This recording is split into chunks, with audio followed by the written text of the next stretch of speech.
So we're just waiting for everyone to come on. We're going to eye gaze as I always do. So welcome to Sporadic Nights.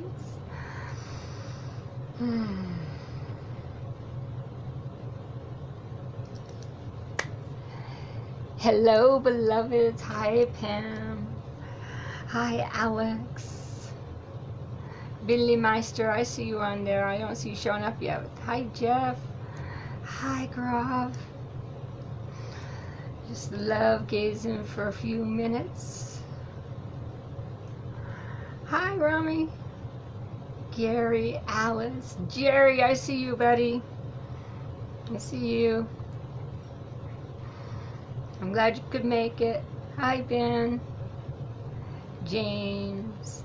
So, welcome to Sporadic Nights. As you know, we're just love gazing, letting all you beautiful beings get in here. This is my friend Vernon, who has been willing to come get intimate with me online with you guys. Joyce, hi, honey. Good to see you. All right, let's take just a minute, everybody, as people are gathering and just settle in. I don't know about you, but this has been a crazy hectic day for me from 5:30 this morning. When did your morning start? About 6, yeah. Yeah. And it's been going all day. All day, right? Mhm. And so I'm sure Yes. many of you have had the same thing. So let's take a minute. I really want us to get present here so that we can really hear what's here for us tonight. It's going to be a beautiful, intimate time of us gathering. So take a minute and just close your eyes. Unless you're driving. You always hear me say that if you're driving, don't close your eyes. Right? Close your eyes, and what I want you to do is I just want you to feel the energy of everyone that's gathered here. Hi, Jeff. Hi, Winod. I see you. Oh, just feel each other's energy. Oh my gosh, there's just all this amazing love. I can feel it everywhere. Every time someone new comes on, I feel your energy. It's so vibrant. It's so beautiful. Just breathe in this love circle. I can already tell you that there are 4 different countries online with us that I'm aware of. And maybe more. So we're all around the world. We're globally connecting. Breathe in. Breathe out. Ah, Scott, good to see you. See who I missed while I had my eyes closed because I cannot see through my eyelids. Hi, Robbie. Ah, June, honey, good to see you, sweetheart. Alex, hi, baby. I'm glad you're on. Good to see you. I missed you earlier today when I went over there. It's good to see you, baby. Mary Jane. From Germany, Alice. Wonderful. That's 5 countries now that I'm aware of. Raphael. All right. Well, listen, we're going to jump in. Thank you all for... Now, we're, in case you can't guess, we are in my bedroom. And I cleaned my room just for you. And don't laugh, I honestly had to clean my room for us to have this session. But there's a reason we're doing it in my room. The subject is sacredly intimate. Hi, Ricky. Hi, Lawrence. Good to see you, Goddess. And we are going to take a little bit of time sometime tonight to talk about physical intimacy, right? And physical intimacy doesn't always happen in the bedroom, but it's certainly, the bedroom is representative of that. But also, I don't know about you guys, I don't know about you, but most of my time in meditation, most of my time getting to know me, actually happens right here. You know, it happens when I'm waking up in the morning. It happens when it's freaking cold outside and I'm under the covers, right? And so really, this is the most intimate place I have.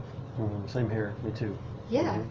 Yeah. How are you the type of person? So I wake up already in thought. Are you like that? Yeah, and more in thought after I've had my first cup of coffee. He and I have also have an equal addiction to coffee. Hi, Edie. Good to see you. Hi, Daniel. And so I'm like that, but I can think before my first cup of coffee. But I always spend at least 10 to 15 minutes just laying in bed, thinking about my day, meditating, thinking about, well, and stretching, and coming opening up and getting ready for my day. And I take about 10 minutes at least before I do anything. Yeah. Just be one with myself. And you know, how many, namaste Daniel, namaste to you too, love. How many of us don't realize that that's an intimate act? Well, we don't always think about it consciously that this is an intimate act. We just do it. It's part of our daily routine. Right. And so tonight we're talking about sacred intimacy, and we're going to talk about how intimacy develops physically, mentally, emotionally, socially, spiritually, sexually. So we're going to go the whole realm. Ruby, plug your ears, honey. Mama's going to say things. No. It's good to see you, baby. Good to see you. Let's see. Hi, Erin. Good to see you on here. So the first thing I want to ask is I want you to think for a minute how you define intimacy. Okay, I'm going to give you a minute. If you want to, you're welcome to type it in there. Now the names are coming on beautifully fast, and I can't read that fast, but I see Ronnie and I see Joe. Thank you and welcome. I won't call out everyone as we go in, but now that we're starting to get a group on, welcome everyone. What is it? How do you define intimacy? So I'm going to give you a minute, and then we're going to put Vernon on the spot. We're going to have him define it. And then, if, like I said, if you want to write your definition in there, absolutely, I would love to hear it, and I'll read it out, and then I'll share my definition, which of course is the right one. Right? And you guys know I'm being facetious. So we all have different definitions, and where we come from with our definition of intimacy is going to determine how we interpret this entire conversation. And so to lay just an understanding from the beginning. So, all right. Want to give it a shot? What's your definition of intimacy? I am on the spot. There is no script here. And it's entirely unscripted. You guys know it's that way every week. Intimacy, whether it's myself or anybody else, it's opening up, peeling back all the levels and layers of like an onion, and becoming as vulnerable with myself and as honest and as real with myself as I can, or with my partner, to the point where you're laying everything out there. And sometimes with myself, I think we all are this way, sometimes we don't want to acknowledge our shortcomings and our downfalls, but that's where the growth occurs. Right. And so when we're intimate with ourselves, and we can be honest and we can be vulnerable with ourselves and admit where our opportunities lie, but also recognize our strengths and be grateful for what we have. And doing that on a daily basis, I do that along with my gratitudes. But that's where the growth begins, is being intimate with yourself and just being vulnerable. Yeah. Being vulnerable with each other. Yeah. Daniel, intimacy is a cerebral thing for you these days. You've been single for decades, it seems. Okay, so I'm inferring by what you said that you're attaching intimacy to the need for a partner. Intimacy, Aaron, intimacy is love and passion you have for anything, including yourself. Beautiful descriptions, beautiful descriptions. So how many of you have seen Avatar? Right, Avatar with the blue people. It was one of my, I was only able to see it once because it was so graphic, and I don't do graphics so well, but it really impacted me. Billy Bro, what you got, bud? Headed back to the mountaintop and tune back in 15 minutes from now. All right, be safe and don't slip on the snow. But Avatar was a book. It was a story all about intimacy. You know, the whole storyline was intimacy. And what was the most impactful statement in Avatar? I didn't see it. I don't know. Oh, you didn't see it? I didn't see it. He hasn't seen Avatar. I didn't know there was anyone on the planet that hadn't seen Avatar. So tell me, what is the most impactful statement? I see you. I see you. And in the story of Avatar, when it evolves, it's two different people, right? So there are these blue alienish beings. For those of you who haven't seen it, I won't give away anything. Please put it on your viewing list. It's really an amazing movie. There are these blue beings, and then there are the earthlings, you know, normal humans. And I can't remember the names of the characters. I seldom can, but anyway, the main hero is communicating with these blue beings. And in the process, a romance evolves between him and one of the females. But they're so different that they have to find a way to get past their physical differences, and ultimately, though, they come to the place they see each other's essence. To me, that's intimacy, right? When I was growing up and going through training as a relationship educator, one of the things I heard was intimacy is into me see, right? Oh. Into me see. So intimacy is intimacy. And if that is the case, then the first place I have to start is intimacy with myself. Because if I don't want to, like you said earlier, right, we don't want to show the things that go behind our masks. If I don't want to see it, I am not going to let you see it. I'm going to do everything I can to mask. And so the first thing I have to do is be willing to be intimate with myself. When I'm intimate with myself, then the first place I have to go is I have to recognize the areas that I'm hiding and the areas I'm amplifying, right? Because many of us, have these aspects we really think are the perfect parts of us. And so we amplify them, right? If I think I'm a great writer, I'll tell everybody about what a great writer I am. We do that on Facebook every day. Every freaking day. We amplify our strengths and we hide our shortcomings, and we have the most amazing lives on Facebook.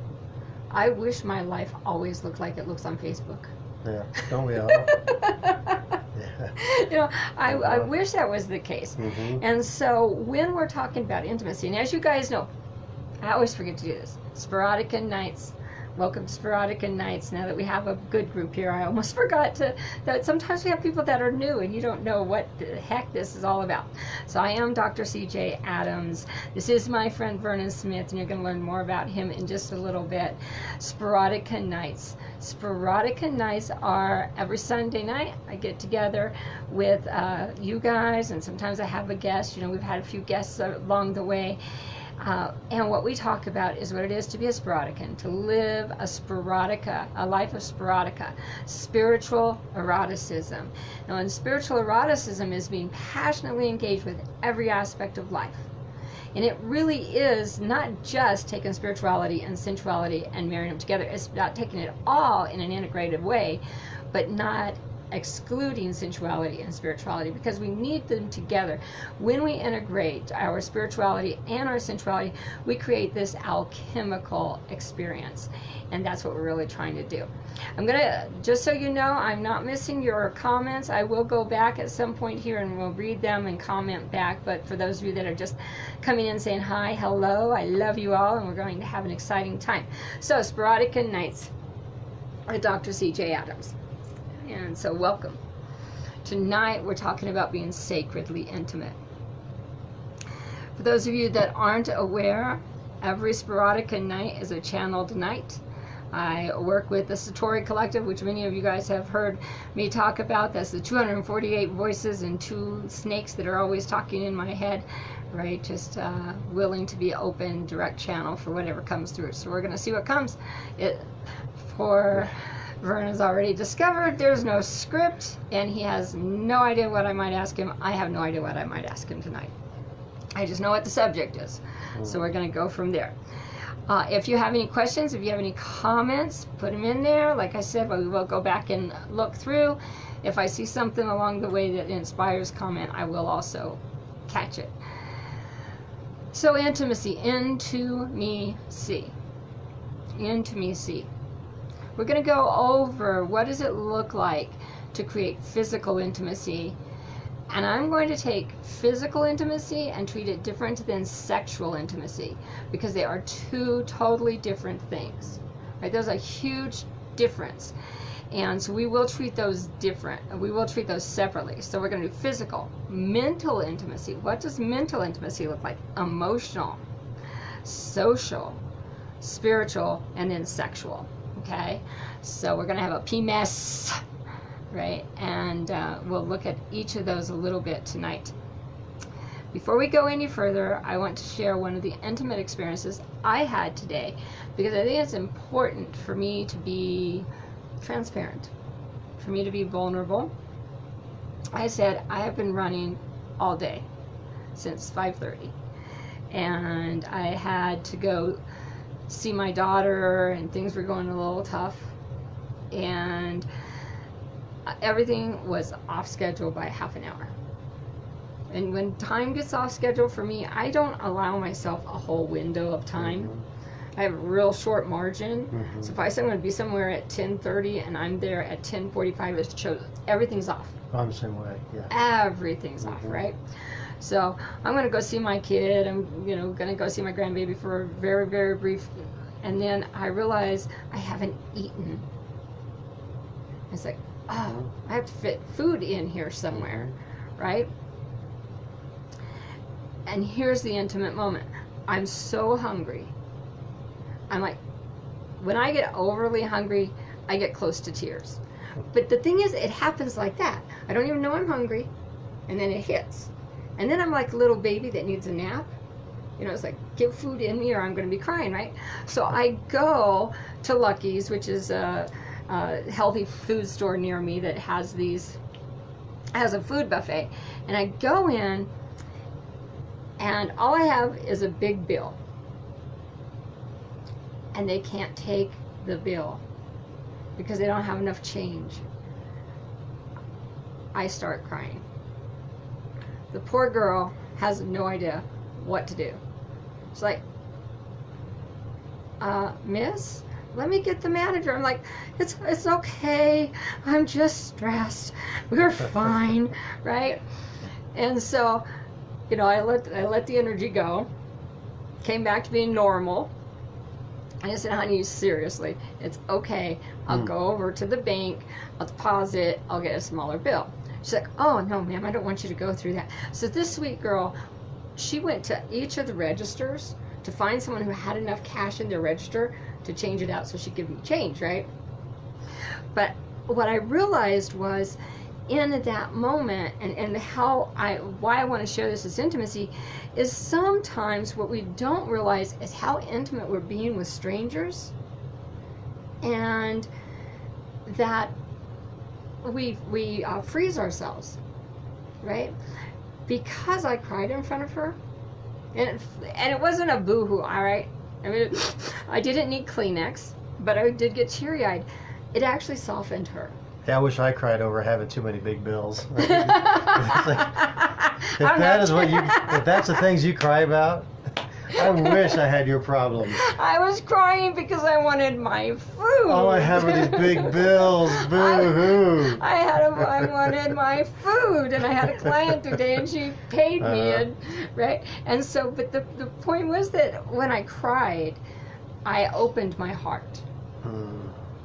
And this cashier got to actually see me and got to come in to me. And so I think one of the first things we have to recognize is that when we're willing to be intimate with someone, the more we can go into the feel of it, then that's when we can really be open and intimate, right?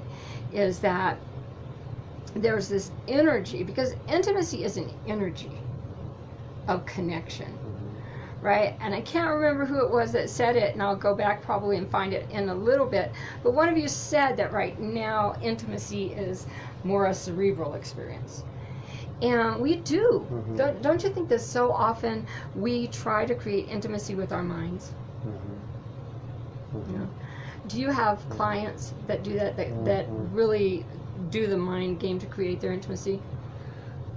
Yeah, so much to a point where they can't get out of their minds, and they're so wrapped up in their minds, they can't get out of the stresses of the day, or so many clients are analytical too, always analyzing and over analyzing, and they can't let themselves be intimate in any other form because they can't get out of their head. Yeah, I find that. And which means then they can't be intimate with themselves either. Right. Yeah. Yeah. So in a little bit we're going to, hello Aragon Brothers, good to see you guys. In a little bit, we're going to let Vernon introduce what he does, but just for a very brief, he is a fellow intimacy worker, and so with that, that's why he's here. Obviously, as he works in the arena, and so we'll be going deeper on that. But one of the things I would love to hear from you, if you all want to put comments in there, is how does your mind get in the way of your intimacy? How does your mind get in the way of your intimacy?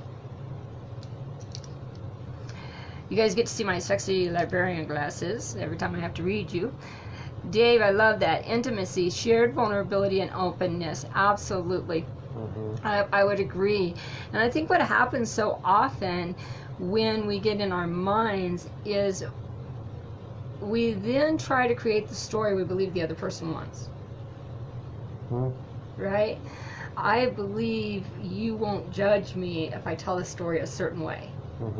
Right? And so I look for the right words. I look for the right script. And intimacy can't happen inside of a script. Because if I have a script, my script's going to engage your script. No, it's got to be free form. It's got to be organic. Yeah.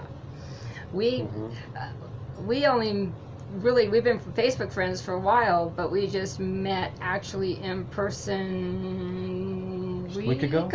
About a week ago.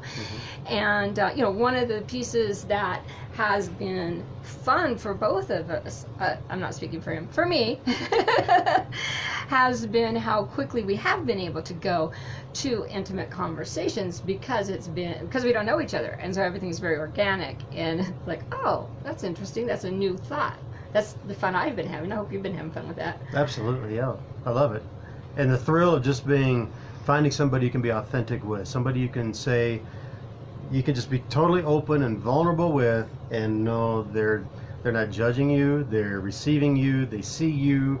I don't remember the last time I felt so seen as I have in this last week since I've met CeeJay, where I know that she's not trying to analyze me, or you know, I live differently than a lot of people. I've lived in my car for the last 10 months, and now I live in a camper. I bought a camper, so I'm kind of transient. And some people, when I tell them that, they think, oh, you're homeless, or what's wrong with you? And they're trying to figure out oh, I'm so sorry, I hate to hear that. I'm like, no, it's been the best year of my life. I do this by choice.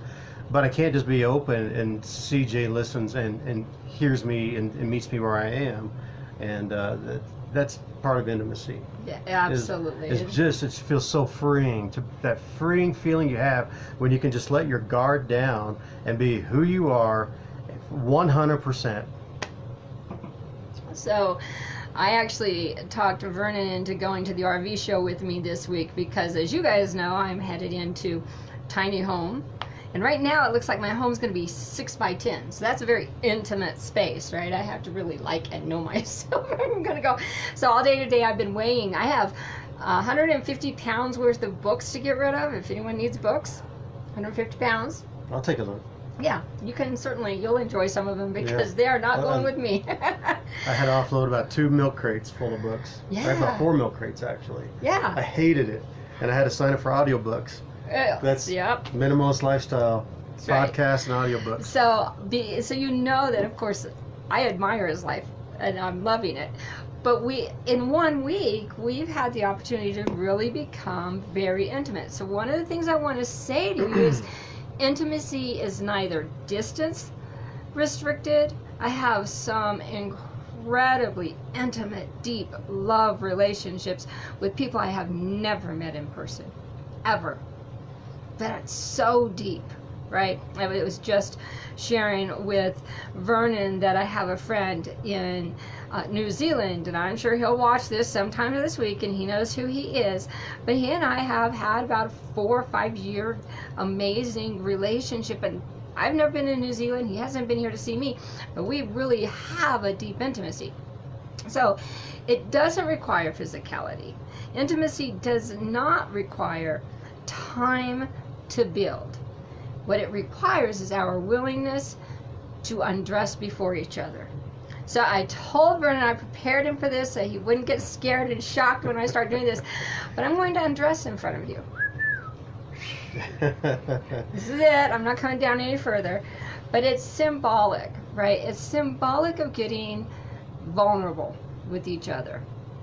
The more we can become transparent, the more we can take off our masks, the quicker our needs can be met.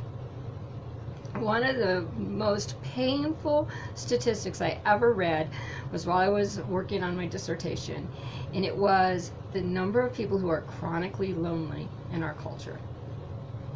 You want to guess how many people are chronically lonely? And chronically lonely means they do not have 3 people that they can share their intimate thoughts with. 40%? Very close. 30. It was like 33. 1 in 3. 1 in 3. 1 in 3 people in the United States are chronically lonely. They don't have 3 intimate relationships where they can share.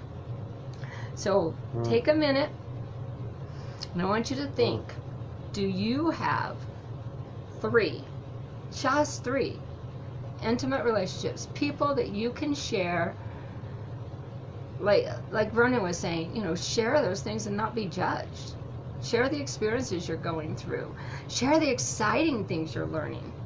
So take a minute. I'm going to just love gaze at you while you think about that. If you have a piece of paper, you might even write down their names.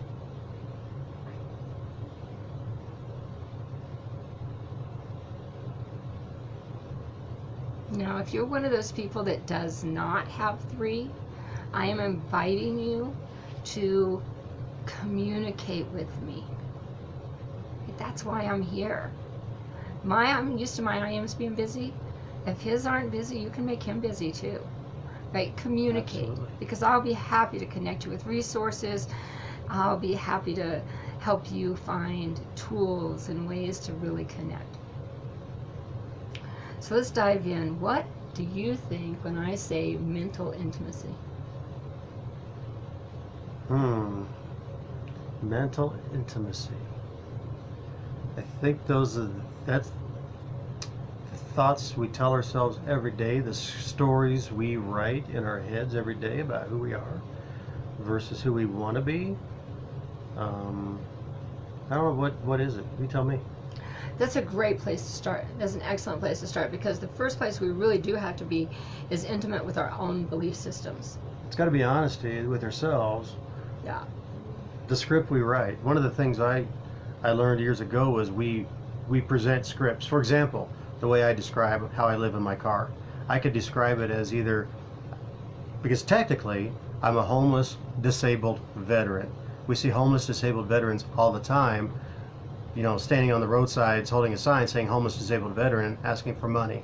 Technically I am one, but I choose my lifestyle by living in my car. I could say I'm a homeless, disabled veteran, and people would say, I'm so sorry to hear that, poor you.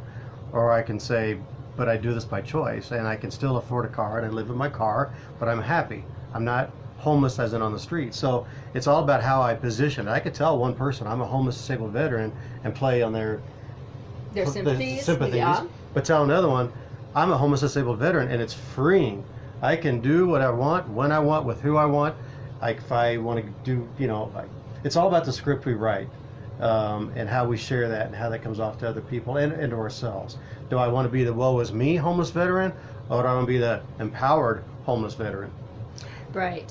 And that is definitely the first step in mental intimacy. The first step in mental intimacy is really knowing my own mental parameters and the stories I'm telling myself. It's also about the things that mentally intrigue me, that interest me. So intimacy does start in the brain.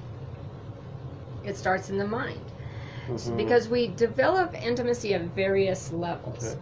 So when I meet you and we're out at a dance place, right? Well, I love to dance. You love to dance. I just discovered you contra dance. That's very cool. And so we already know that we have that in common. But now we have to talk. And if you don't say anything, if you don't have any interests like mine, we're not going to have a very short conversation. I'm not going to know what to talk to you about. you're going to seem boring to me, and I'm going to walk away, or I'm going to seem boring to you and you're going to walk away. So mental intimacy is the first place we connect in common interests of things that that we like to talk about. So I have Jerry on here, one of my good friends, and Jerry and I every once in a while will talk about aliens. I am such an alien geek. For those of you that don't know, I will geek out on alien conversation. Absolutely. Any day you want to geek out on alien conversation, bring it on. And so every once in a while, Jerry and I'll talk about that. And that was the first place where we realized we had this synchronicity going on. And so, you know, and then since then we've got a lot of other areas that we connect. But at the bar, when I'm meeting someone, I don't usually go up and say, hey, what do you think about UFOs? Right? I start with something like, what do you do for a living? Or what are you passionate about? Right? And that's one of the ways we build intimacy, right? Yeah, we start high level and then start working our way down. Right. So when you're trying to just get in, because even to meet your clients, you have to find a mental link. What's your go-to? Do you have a go-to question that engages people? Usually one of my modalities is Tantra and Tantric sexual healing. And so I ask, what's your experience with Tantra, or what do you know about Tantra? And probably 4/5 of people have never heard of Tantra before, but that gives us a starting point to talk about. Some people mention, oh, isn't that thing that Sting and Trudy and his wife Trudy do? Those marathon sex sessions. And I say, okay, well, you've heard of Tantra. It's not just that. Yes, it can be that. And Sting put Tantra on the map, but it's not just that. But it gives us a starting point and something we can start finding common ground with. Yeah. And so when you're thinking about mental intimacy, I'm going to have you stop again. How many people are you mentally intimate with? Meaning you can get in there, and I have so many online. There's Anna. Hi Anna, I just saw you get on, my love. Sharon, hi honey. Sophia.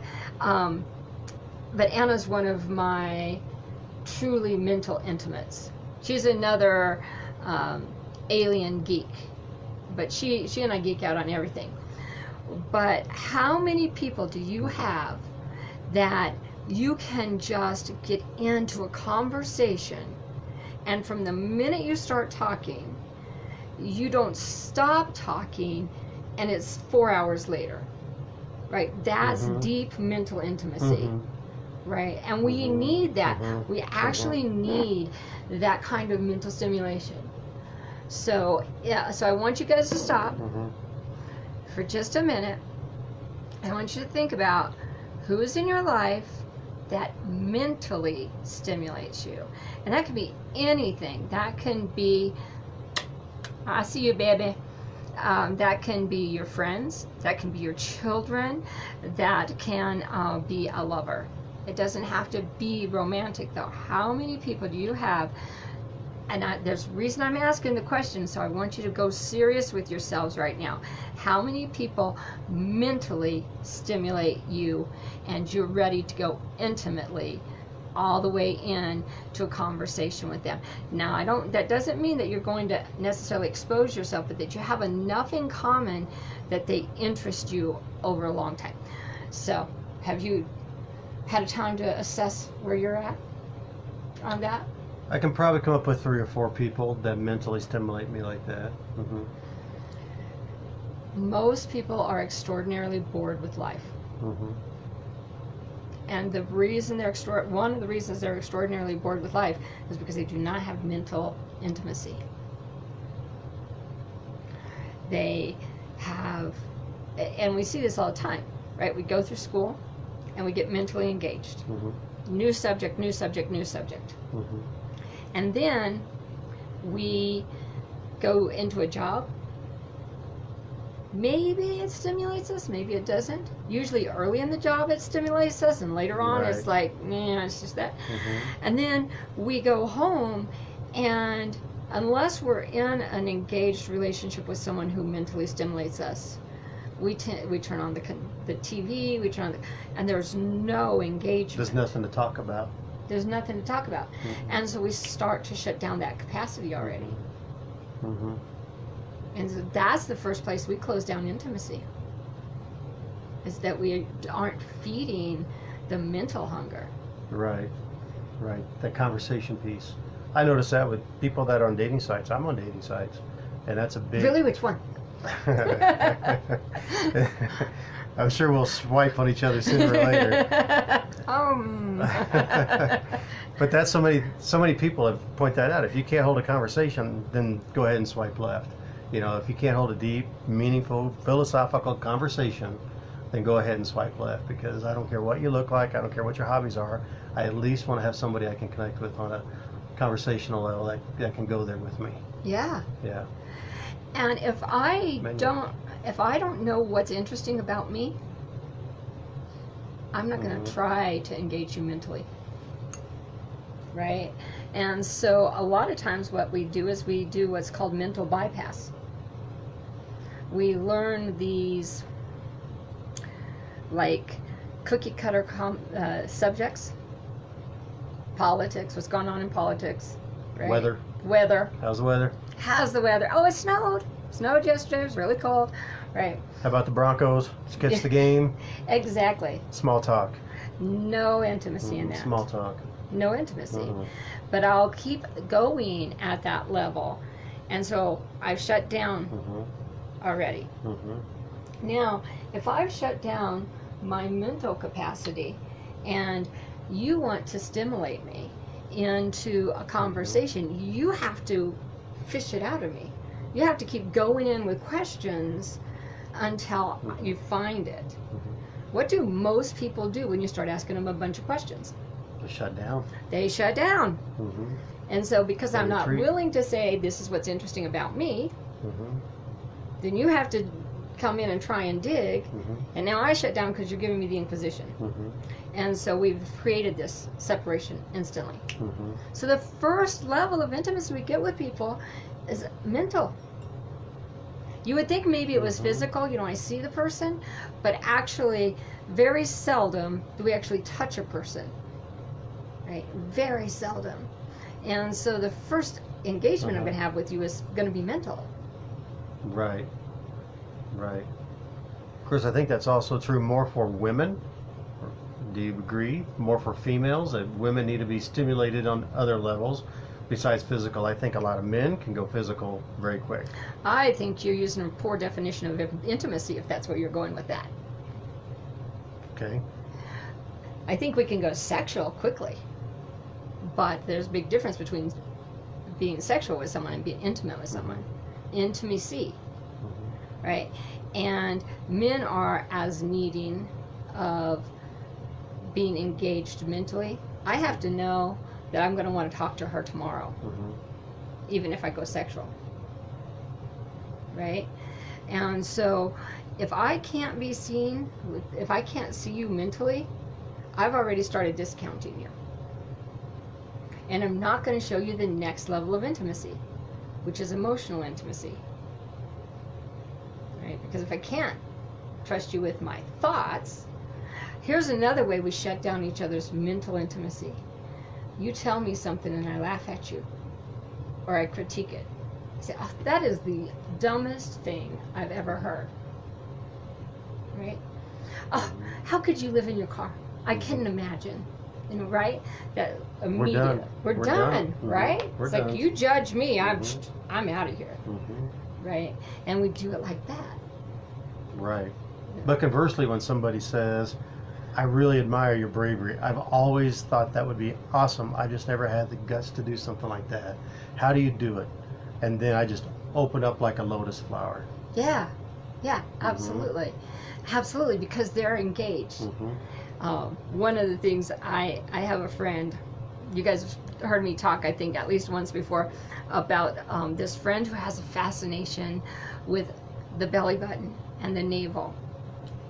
And I just had a conversation with him recently, and he said, I try to introduce women to the beauty of their navel, and they don't open to it, and I don't get it. And I could hear his total frustration, because for him, there's a big story behind it. The navel is an erotic zone. It's totally an erotic zone. The navel has a history, belly dancing, and it has a mystical history to it. There is some belief system that it is also that belly dancing was, part of your spiritual development along the way. Mm-hmm. And so there's a lot of story to it. And it is, as he shares it with me, actually, it's really fascinating. And he's shared some really interesting. If you've never done this, go take a penny, a dime, a nickel, and a quarter, and see what of them fit in your belly button. It was very fascinating for me, right? And so with that, he would love to have those conversations. Mm-hmm. But do you know how many people will have that conversation with him? Not very many, right? Because it's not a common interest. And so we do have to find a way to have a good set of common interests too. Mm-hmm. Right? And so if I want someone to talk to me about aliens, I have this set of friends. But if I want to I used to work for the governor, if I want to go to a public event, I have to have the broader subjects too. And so one of the things I can do to build intimacy in my life is I can expand my mental range. Mm-hmm. Right?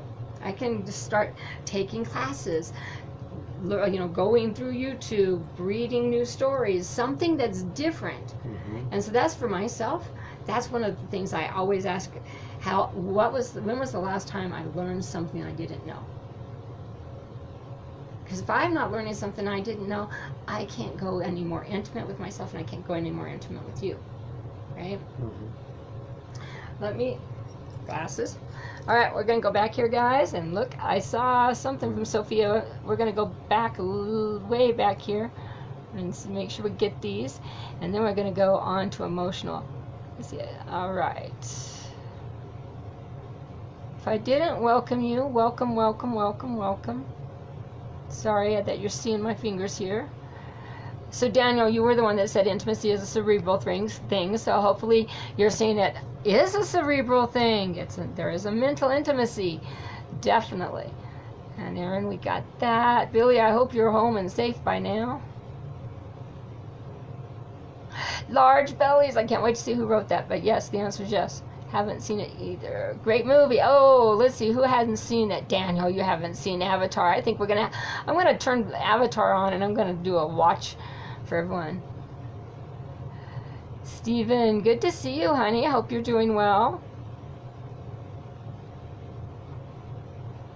Yeah, so Aaron, it had a lot. It was a great CGI, but it definitely had some intensity to it.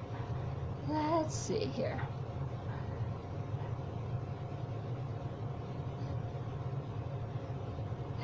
Daniel, I'm glad you have an intimate friend there, and I hope you talk and stuff. Good for you. Good for you. Come back and view it later. We got Dave. We had that intimacy statement earlier. Sorry, guys, if you're seeing my finger here going up and down. Alien Geeks Unite. Yes, Anna. I love the love image there, Sophia. Thank you, baby. Sexual is not possible without mental for you. Sophia, that's a great one.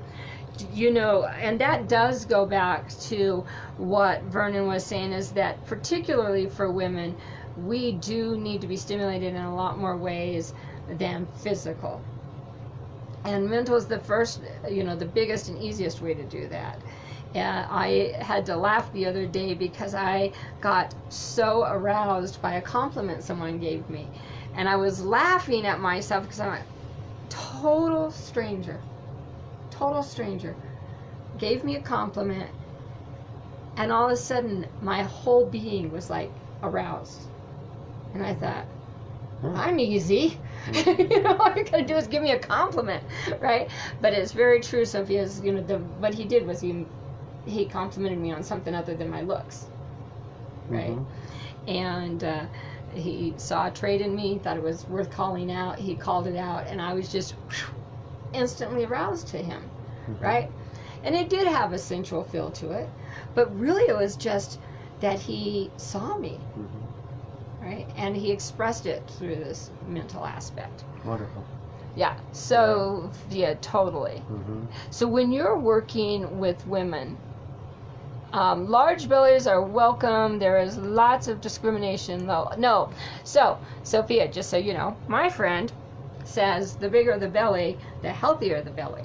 So, there are lots and lots of different options out there. So, before we go on to emotional, when you're working with a client, like you said, the clients a lot of times come to you, they're nervous. What are some of the things that you have to do to get them mentally prepared for a connection with you?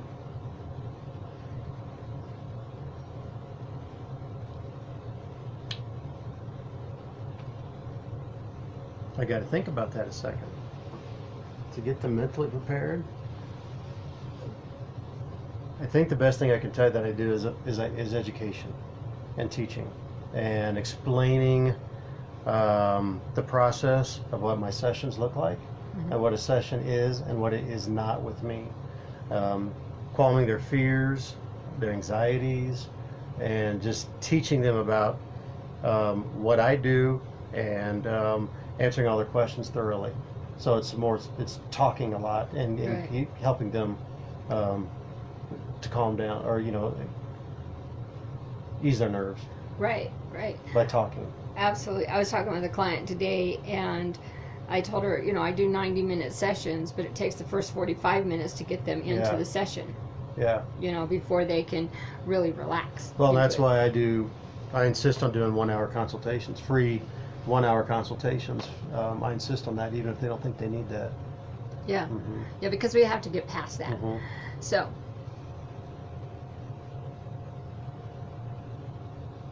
interesting subject. If I wore my glasses. Never-ending dialogue. Indeed. Hi, Rick. Good to see you, love. I haven't seen you in a while. Good to see you, sweetheart. So the next level of intimacy is emotional. And I actually need to be able to be emotionally intimate to bond. Okay, I can be mentally intimate and not bond, right? Because we can go a lot of places. But I have to be emotionally intimate to actually bond with someone for long term. Because emotion is where we hold our beliefs around safety. And, a lot of times, if you don't feel safe to me, it's because I have some kind of emotional trigger to you. You have to deal with emotional triggers all the time, don't you? It's all this, absolutely, with every client. Every client. What does that look like? Well, so many people are dealing with things like guilt and shame, and they need to know that I'm not going to exacerbate the problem, that it's not going to get worse by going through a session. And sometimes that's a trigger in itself because they don't want to face that. It's very emotional. The sessions are very emotional. It could be anger coming out, could be crying coming out, laughter, could be just fun and joy. But when they hear that they might express anger, they might express sobbing in front of what they think is a stranger, Right. they can close down. So I've got to assure them that I'm here to hold that space and hold that container for them, and that's the healing process coming out. Right. And you can hold that space for them because you don't judge their emotion. Absolutely not. No. And that's where emotional intimacy comes in. Emotional intimacy gets created when we know that the other person can hold our emotions and not be afraid of them. Not react. Not react. Or Right. at least if they do react in a way that holds the container. Lovingly. Right. Hi, Raj. Good to see you. I'm going to talk about you. It's so funny. Your timing is perfect. We're going to go to that, Anna, in just a minute. What's the intimate goal of Tantra? I love it. We'll go there in a minute. So, I've had the pleasure of being with loved ones partners, friends that really allow me to be as deeply emotional as I need to be. I mean, I have a housemate that I live with, one of my closest friends, and on a regular basis, she or I are running up and down the stairs saying, okay, I need to process. And, the tears flow, the conversation happens.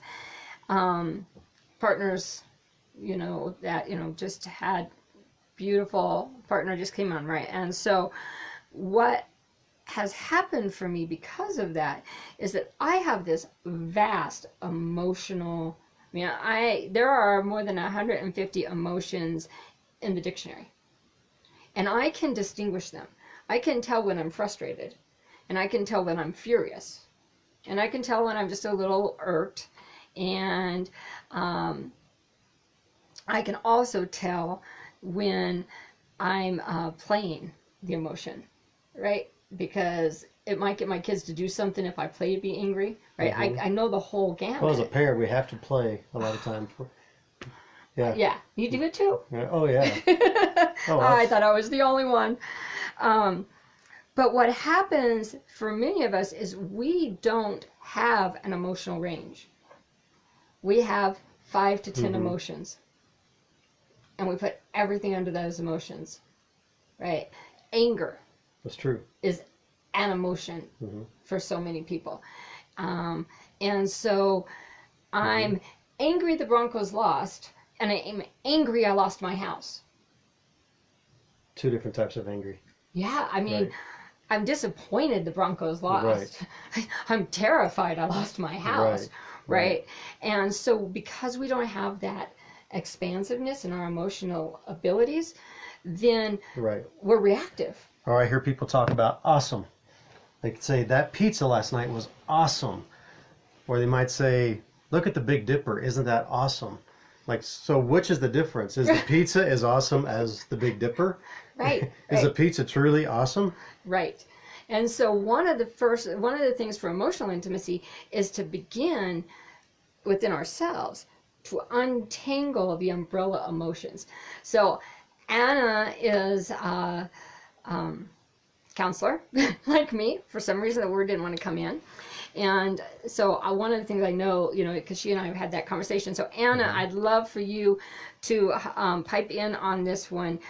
But there are 2 emotions that almost everyone comes to me with, but they don't call the emotion out. One is shame and one is guilt, which you mentioned. But they don't call that out. They don't say that's what they're dealing with. They're angry about something, or they're embarrassed by something, or they're self-deprecating. They talk about how horrible a being they are, but they never really look at guilt and shame. And I think that when we're talking about intimacy, those are the 2 biggest barriers to intimacy. Is that because guilt and shame is within us and we have to own it, whereas anger we can project, or we can be angry with somebody, we can be angry with something. We can say I'm angry at that, but if we say I'm shameful or I'm feeling guilty about something, that just means that's me, it's internal. I have to process that. Is that why? I think there's a lot of validity to that. I think that part of the challenge is if I let you close, you'll see how horrible a person I am. If I let you really close, you'll see my shadows. So I'd rather be angry at you for being a jerk than acknowledge maybe you're really not a jerk, but I don't want you to see me. I don't want you to see my emotions. I don't want you to see what I'm hiding behind. I don't want you to see. It's really funny. I'm a counselor, and you know how many times people say, I don't want to cry in front of you? I get it all the time. One of the things I do for work and for fun too is as an Uber driver. So every Friday night for 5 years, I drive Uber, and I do Lyft too, but usually Uber. And I've been doing it for 5 years, before it was even legal in Colorado to do so. I've been doing it. I very seldom miss a Friday night, and usually not a Saturday night either. But as an Uber driver, it's like being a counselor or a bartender as well. You have to listen, and you pick up people that are in all sorts of emotional states. When I pull up to pick somebody up, I don't know what kind of emotional state they're in, but I can tell you I go through a lot of Kleenex in my car. I keep Kleenex handy, and we go through a lot of Kleenex. And there's been many times when I'll pull up to drop somebody off, and they're crying, and they're not ready to get out. And we'll sit there for another 15 minutes, and I let them, and they hug me, and I embrace them, and I let them cry it out, and we go through my Kleenex, and they try to apologize, and I say, thank you. No, thank you. Thank you for feeling that vulnerability with me. Thank you for letting me be that person you share that with. Yeah. So here we go again. Stop, write it down, count it. How many people do you have in your life that you can be intimately emotional with? Start with yourself. Are you intimately emotional with yourself? Do you allow yourself to have the full gamut of emotions? Mm-hmm. So stop. Again, I'm going to love gaze at you. I'm going to go back and look and see if there are any comments, but I want you to stop. We're going to give you a minute to do the reflection. How many people are you emotionally intimate with? Billy, I saw you get back on, babe. Glad you're safe on top of the mountain. Kajawa, I'm coming back to that statement. Let me check. Yeah, so Raj, Earl Raj Purdy, for those of you that see him, dear beloved of mine and many of ours, Raj has been a beautiful gift in my life and has been one of the ones that has held a frame for me to be intimately emotional on every level. And he is a minister, a Course in Miracles minister, and also a counselor. And one of the things that he did for me, and you do beautifully, and I've already had the opportunity to experience that. He's already seen me cry. It's already been a week. So Raj, just so you know, he's seen me cry. So, I couldn't even make it a week. I cry at everything. So it's authentic if I cry. But what Raj actually helped me do, and I love him deeply for this, and I know you know that, but I'm going to tell you again, is he actually helped me not be embarrassed by how deep my heart is. Because I would feel like, I'm a single mom, taking care of my kids, and I would let myself have this much emotional expression, and then I'd go find a corner. And then I'd feel guilty when I was with a loved one who just really wanted to enjoy me, and all I could do would be a puddle of tears, because then I felt like, I was doing you a disservice by crying, and just like you said to the people in your car. I didn't mean to cry in front of you. That's not what I wanted to do tonight. I get that all the time. Yeah. But you do it, you handle it so beautifully. You said, thank you for honoring me with your emotions. Thank you for trusting me that way. Right. And, and that's what Raj has done for me and many others too. But that recognizing that when someone shows their emotions to you, they're actually honoring you with trust. Absolutely. They're giving you a level of trust that is actually more intimate and vulnerable than most of us realize. Absolutely. Yeah, and so I think it's imperative that we not ooh, he's undressing. Look. It's warm in here. Woo! It's getting warm. See, that was not planned. I did plan so he wouldn't get scared. Woo! But the emotion of what we often do is, if we're not comfortable with someone else's emotion, is we laugh at their emotions, or we try to correct them out of it. Oh, come on, don't be sad. Don't be sad. Because we're uncomfortable. Right. Right. And so, in order for me to be intimate with you, I have to be intimate with my emotions. I have to be comfortable with my own emotions. Right. All right. Anna, I want to go back here. What's the intimate goal of Tantra? Well, first of all, it depends on what form of Tantra we're talking about, because Vedic Tantra is actually not what we teach in the West. Vedic Tantra, which is where Tantra came from, the aspect that we know in the West came from, actually is a personal and spiritual development path that has 65 plus volumes of training in it, of which the Tantra we teach comes from 1.5 of those books out of that.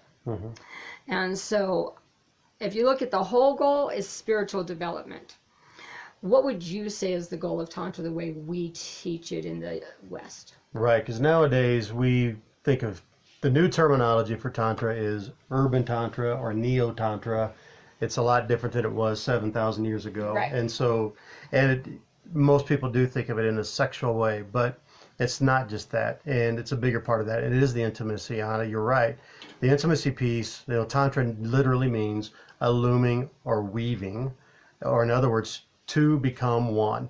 So you're totally present, no distractions. You're totally present with each other. So the intimate goal is to be connected without any distractions, to totally feel and bask in the glory of the other person and recognize them as a beautiful human being, and to not think about work, to not look over their shoulder and try to catch the game on the TV in the corner, or to be distracted by your phone, Right. which we all are. It's to be 100% present, to totally line up the chakras, to line up our breathing, to line up our eyes, to line up our heart, and be present with that person and just feel for however long you can do. The longer the better.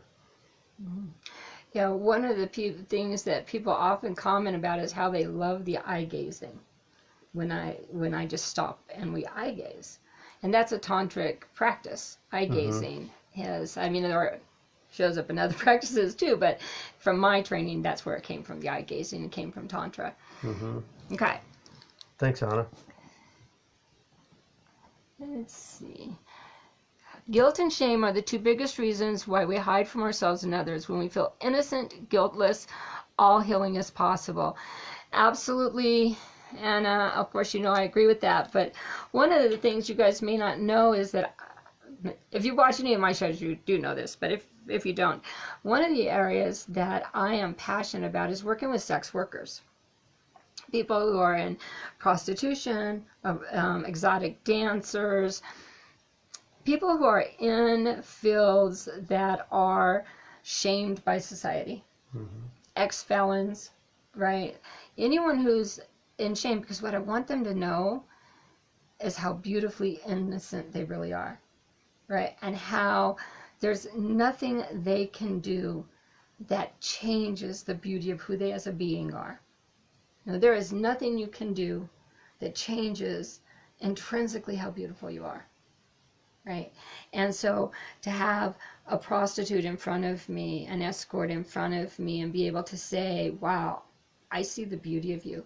And I have a different belief about prostitution than probably most people, but I actually even see the healing in the modality. And so if we can remove the shame and the guilt, then we can actually allow a lot of healing across our world. And so I'm very passionate about that one. I am too. Jerry, what did you say there? We all have worry that some will find out a big dark secret that will make us feel unworthy. Jerry, you're so right. Right? We don't want to expose our shadows. One of the things necessary to become deeper and deeper emotionally intimate with people is we have to be willing to go into our own shadows. We have to be willing to do that. I tell people all the time that I have gone so deep into my darkness that I can now see in the dark. I don't need to bring the light into the dark. I can just see in the dark. It's like, you go under water and you're a merman, you can see in the dark. You're not, you can't, right? I can see in the dark. But I believe that that's what allows me to be so emotionally intimate. Right? As I'm not afraid of you finding my skeletons. Right? There are lots of them. I'm proud of mine. I own mine. I say I dance in the street with my skeletons. Yeah. People say, well, what if you became famous and someone revealed something? I'd say, there's none you could reveal about me, but I've already admitted it online probably. So it's not going to be too big a thing. Yeah, I've often said I'll probably never run for office. That's probably one thing I'll probably never do. Too many skeletons. Raj, I love you and who you are on all levels too, love. Let's see here. Oh, Katerina, good to have you here with us tonight. Absolutely. Anna, in Tantra work, what is the purpose of sex? So I'm going to let Vernon answer that too, but nothing and everything. So that's what I'm thinking too, right? Nothing and everything. Because really the purpose of Tantra isn't sex. The purpose of Tantra is intimacy. It is two becoming one. Yeah, period. Interweaving. And so if I'm having a time of intimacy with you, and we're really engaging.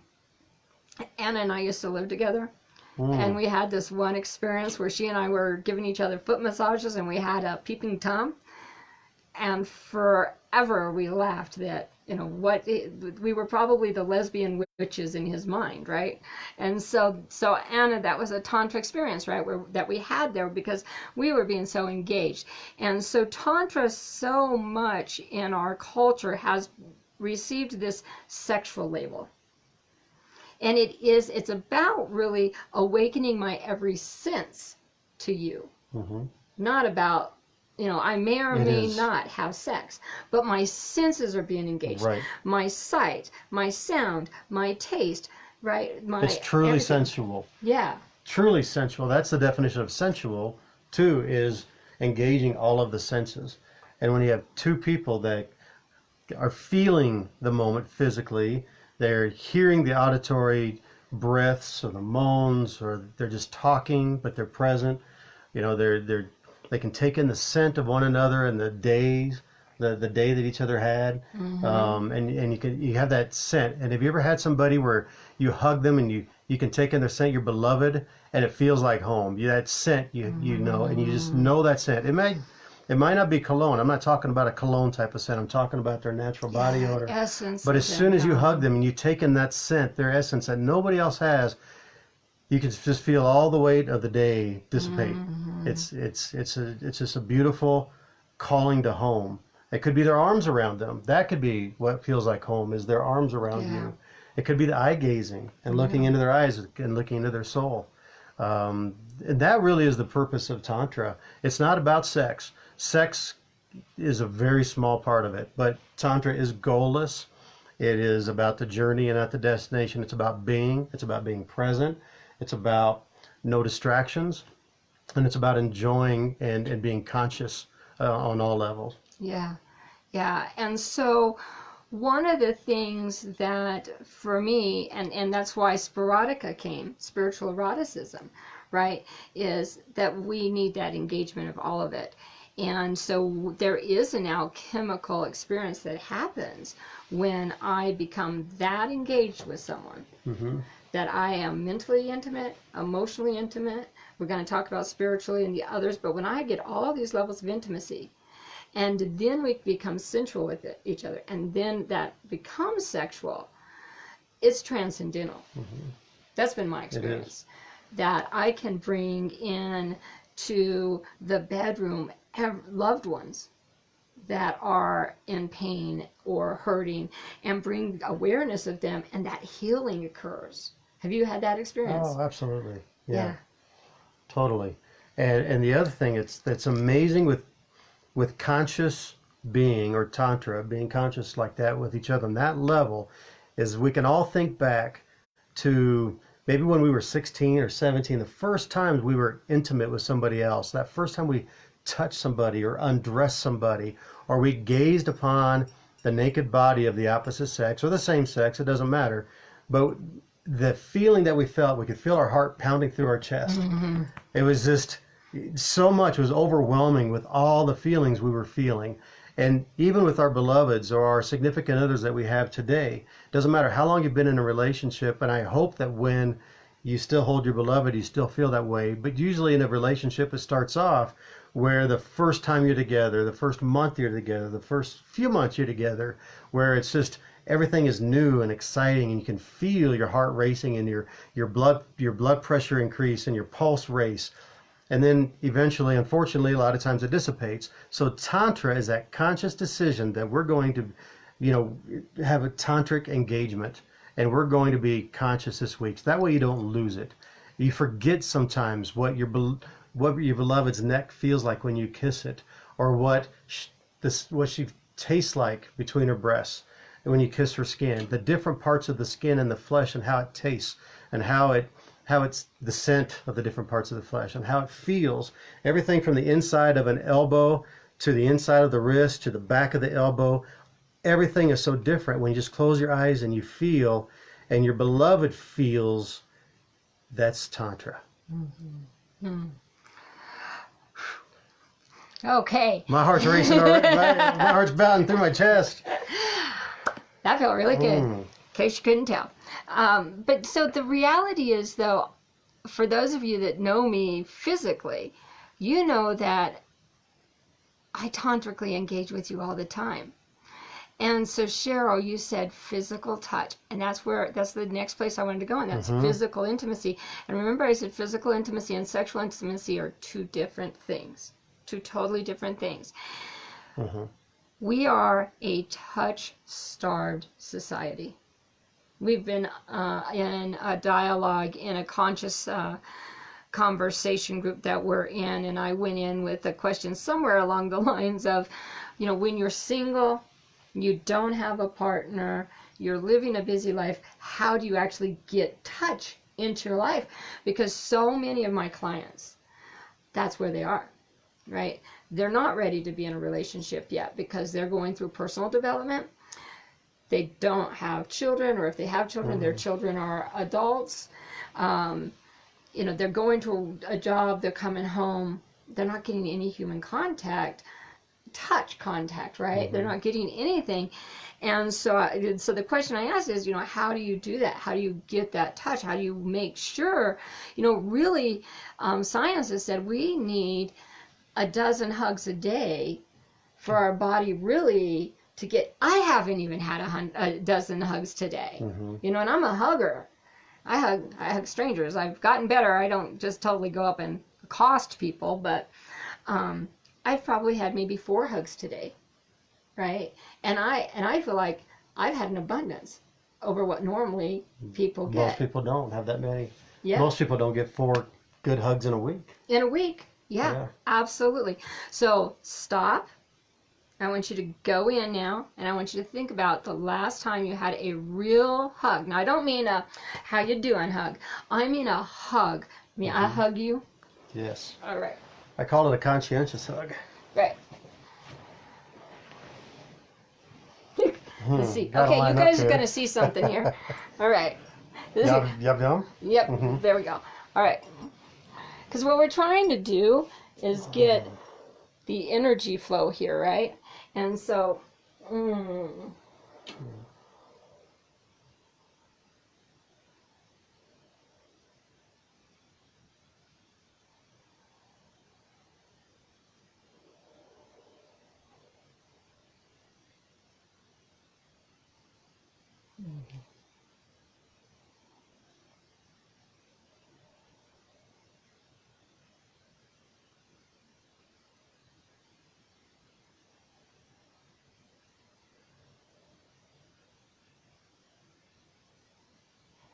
notice that the longer that you hug someone, the more you relax into them.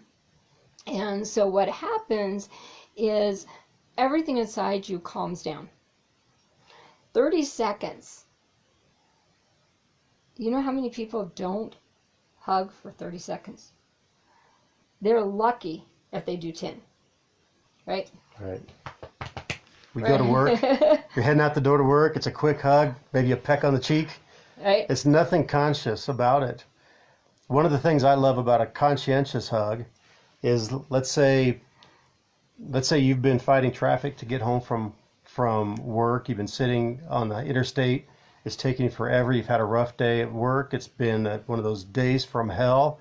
And maybe you get home and your beloved's already home, or maybe they got to work from home that day and they're in a calm mood. So in other words, you're up here very wired, very wound up. Your beloved is very calm and they've had a very calm day.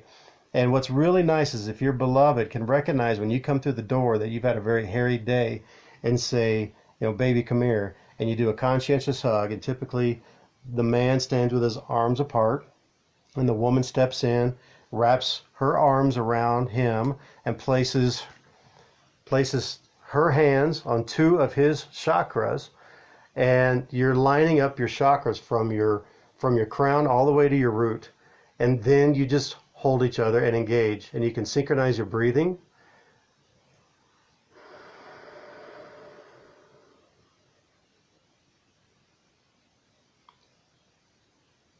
And it's even good to try to do this for 3 minutes or more.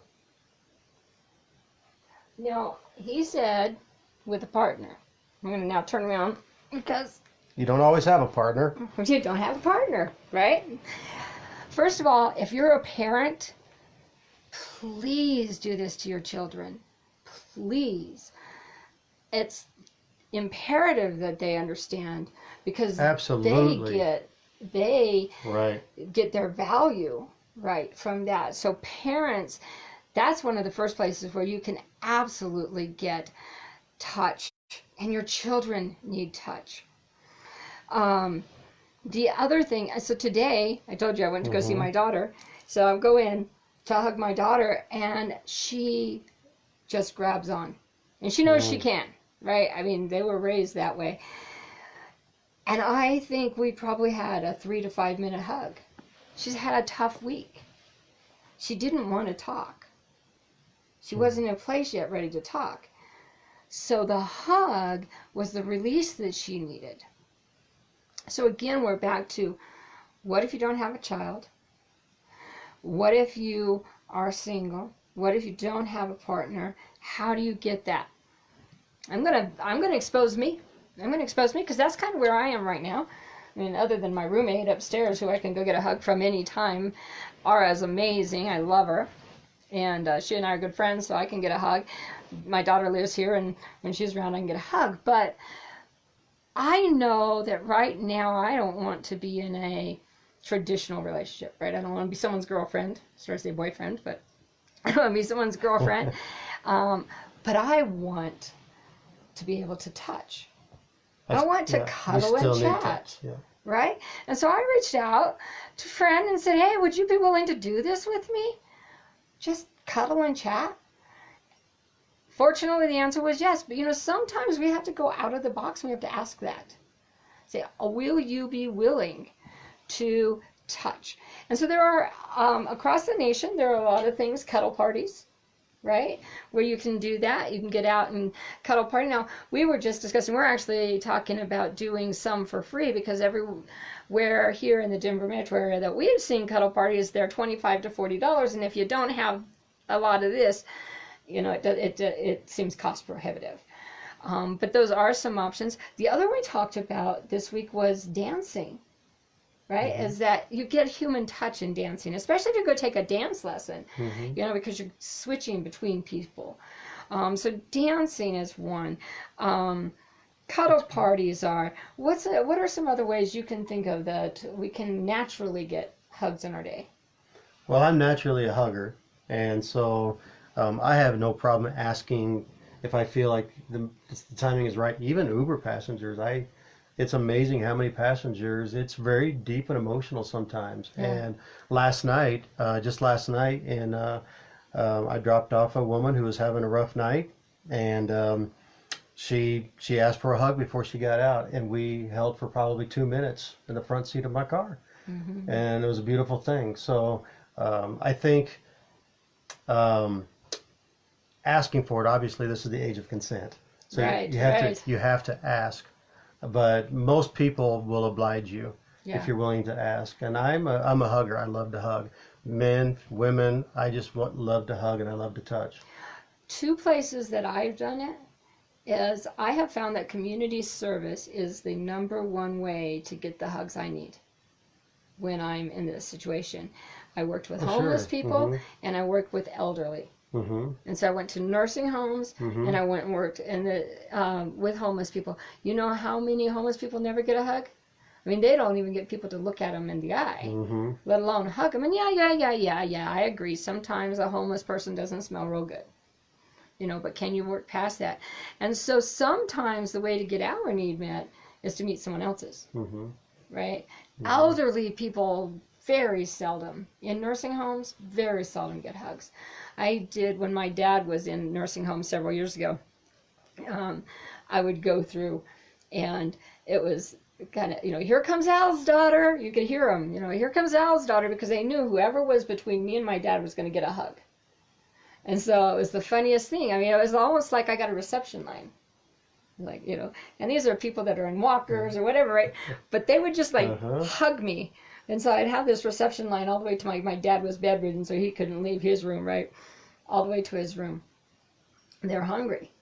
I would get my hugs in because they were receiving my hug, but they were also giving it back, right?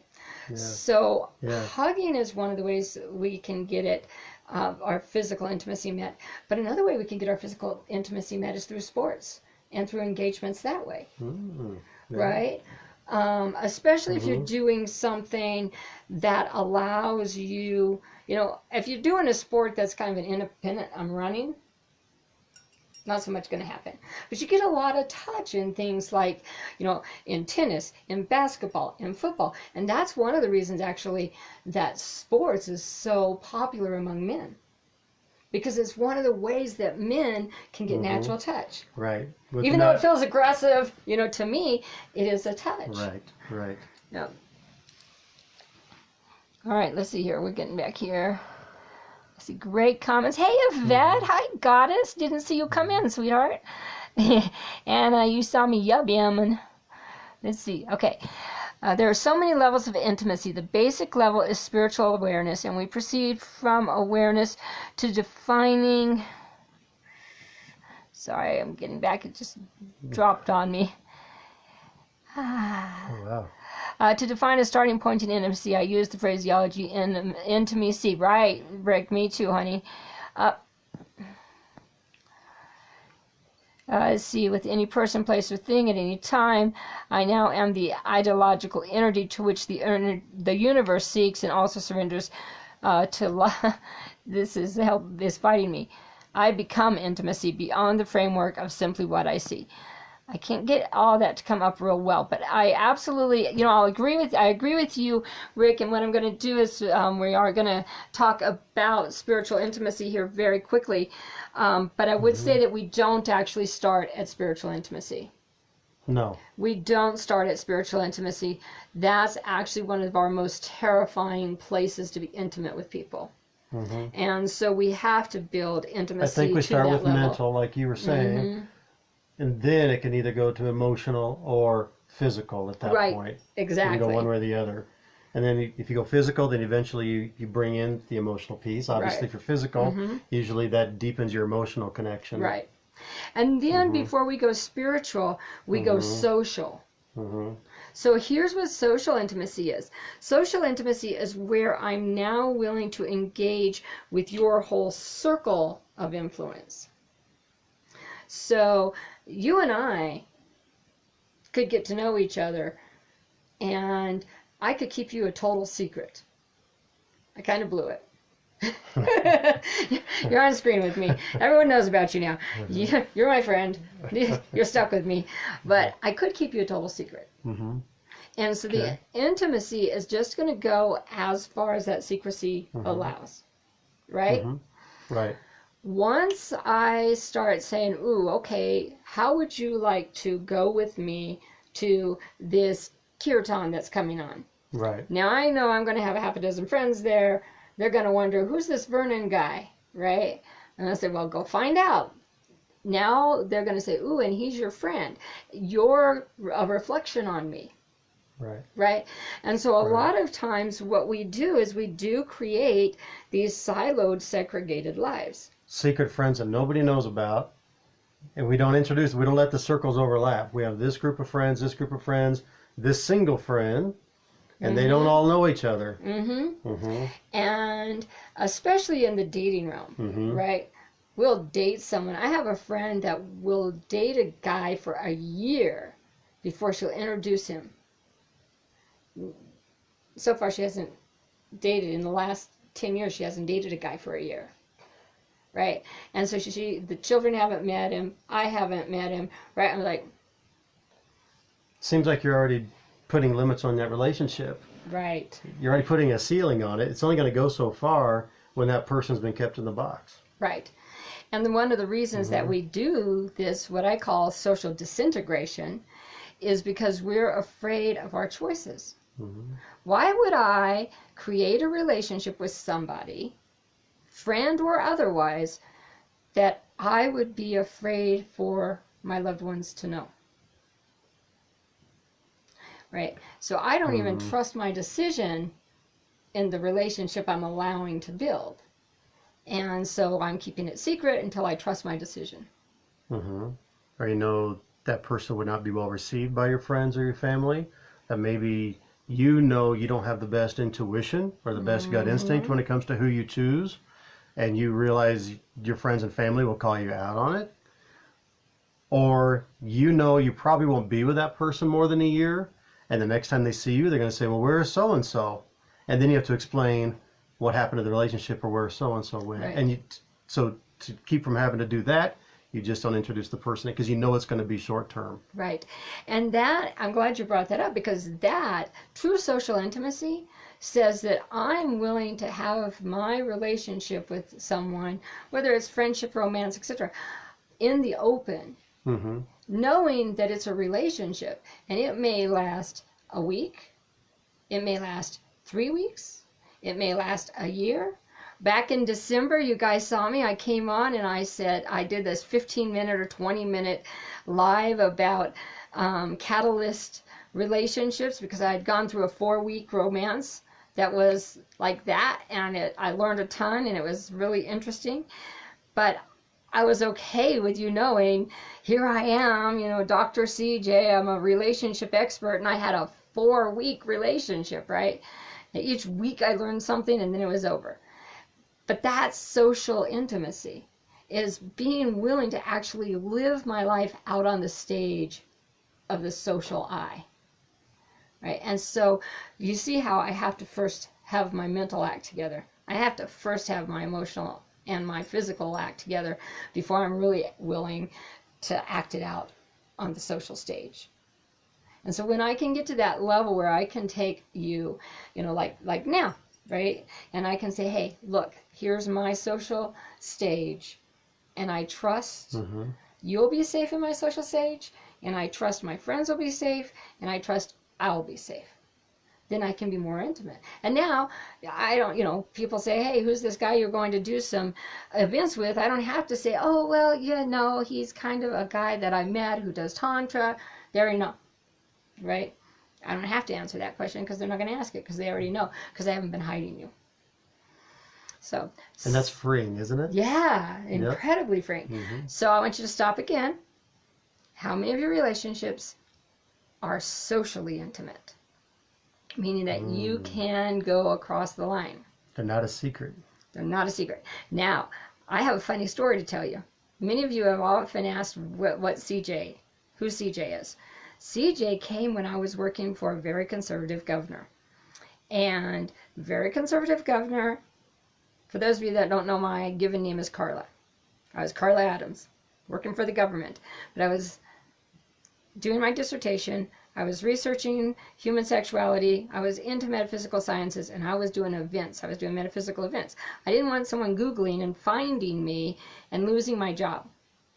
So suddenly, as I went on a vision quest, what do I do? How do I deal with this? And I really felt Spirit say, CeeJay. And so for the very long time, if someone called me Carla, I knew they knew me from the government or they were a family member. If someone called me CeeJay, then I knew they came from my metaphysical world. So sometimes to bridge the gap, we do have to do that little bit of segregation when we're in a transformation. Now, what's really funny is I don't even know if I introduced myself to someone as Carla or CeeJay when I originally met him. So now, like if I write a text or if I send an email, I just say love C. Because I don't even know. I don't know how I'm supposed to sign it anymore. It's like, right? Mm-hmm. And so you can call me whatever. But I did have to have that separation. And that's okay. I mean, you want to be able to be safe in your transition. So don't hear me saying that you have to expose everything. But how intimate have you allowed yourself to be socially? Mm-hmm. Yeah. Have you had those split times where you had to hide parts of your life? Yeah. Do you have to hide Tantra from some of the people in your life? Not anymore. Once I came out, I came out to everybody. Once I came out, it was freeing. But I was explaining to CeeJay earlier in the week that there was a time when I was learning Tantra, practicing Tantra, and developing a practice where, I was doing that and getting a practice going, but I was also doing Uber and Lyft driving, and I was also a handyman because I used to be a plumber and a carpenter too. So I do multiple streams of income. I do other things too, but I would be talking to friends or family, and they would say, like, how's work going? And I'd think, What do they think I do for work? Oh yeah, they think Right. I'm a plumber. Oh yeah, Right. I'm doing plumbing. But it Yeah. was to the point where I didn't like who I was, because if I had everybody that knew me in the same room, they would know a different Vernon. And then once I came out to my kids, my dad, my sister, and my ex-wife, who's my best friend, once I came out to those 5 people, the people that have always loved me unconditionally, and they supported everything I do, they love everything I do, and they encourage what I do, that it didn't matter. And that's when I changed my Facebook status. That's when I developed a web page and a Facebook page. And now when people ask me what I do, I tell them I'm a sacred intimate. Most people are very intrigued. But now if everybody were in the same room, they would all know the same Vernon. They would know different aspects. And Right. that has just been the best thing I've ever done in my life, is to just be transparent with everybody. And isn't that really what intimacy is? Yes. Intimacy is our ability to be transparent and authentic. So the level to which I'm able to be transparent and authentic with you is the level to which I'm able to be intimate with you. And so if I have to hide any of me, that's the level we're not going to be intimate. Right. That's where my walls are going to go up. That's where your masks are going to go up. And so it's in that hiding. So let me see what we have going on here, and then we're going to hop into spiritual. Okay, it looks like I think we're caught up. we're caught up. Beautiful. So now we're going to go into what Rick was saying, and that is that spiritual tantra. Okay. Tantra is spiritual. And spirotica. So many of you know that I've been using that word for a couple years now. Came in the development through relationship. But it's that spiritual eroticism. And spiritual intimacy is truly the deepest level of intimacy I can have with somebody. Because I'm now sharing the true essence of my being. Not just my mental belief system, but my true moral code. My true awareness of how I fit into the picture of the entire universe. You know, it's not about whether or not I believe in God. It's about whether or not I believe in the goddess within me. Mm-hmm. And whether or not I see the God in you. Mm-hmm. Am I willing to see the divinity in you and allow you to see the divinity in me? And that's spiritual intimacy. And we all have that in us. We don't all think we have God or goddess-like qualities, or that we are God or goddess. But we all are. We all have that in us. It's low self-esteem. It's people telling us we don't have those qualities, and us believing it and subscribing to that. Yeah. But when you surround yourself with people that see that in you and know that you're a god or a goddess and see those qualities, those divine qualities, that's when you'll become so much more confident in all of your daily interactions with work, with your family, with the cashier at the store, with everybody. You'll walk taller, you'll hold your head higher. You feel just so much more empowered. Right, right. Yeah. We become creators. Yeah. We totally become creators. Yep. We become creators of our now moment. And that's the sacred and sacred intimacy, right? Is finding that which is truly sacred, which is beyond this body. You know, we are these beautiful, amazing bodies. We are these beautiful, amazing bodies, but there's something much bigger that we are. And that's the sacred aspect, is that bigger piece. And so when I'm looking at sacred intimacy and I'm looking at who you are, you know, I was sharing with Vernon earlier this week that one of the things that pains me is I can talk to my girlfriends and I can call them goddess all the time. And they love it. They're like, yeah, CeeJay, you too, goddess. I love you. I call my guy friends God. And immediately they're like, I am not a god, I'm human. I'm not a god, I'm human. I'm just a guy. I'm just a guy. an average guy. Just a guy. I'm just a guy. And that hurts me because that tells me how out of balance we've allowed the energy. You know, we've had this goddess movement bringing forth the goddess, which I totally support. Don't hear me saying that. But we've elevated women to the goddess, but we haven't elevated men to their godhood. The best we get is a divine masculine. Sometimes, I hear people say, oh, well, he's a real divine masculine. Okay, yeah. He's God. He's God. And for those of you that might find this offensive, I want to remind you that it says in the Bible even, Jesus said, know ye not that ye are gods, right? If I am the child of God, in my belief system. That means I have to be a God. If I'm a spark of the divine, that means I have to be the divine. Right? I can't be a spark of the divine and not be the divine. And so if you hear me calling you a God, my beautiful male friends, I'm saying I see the amazing creation and creator that you are.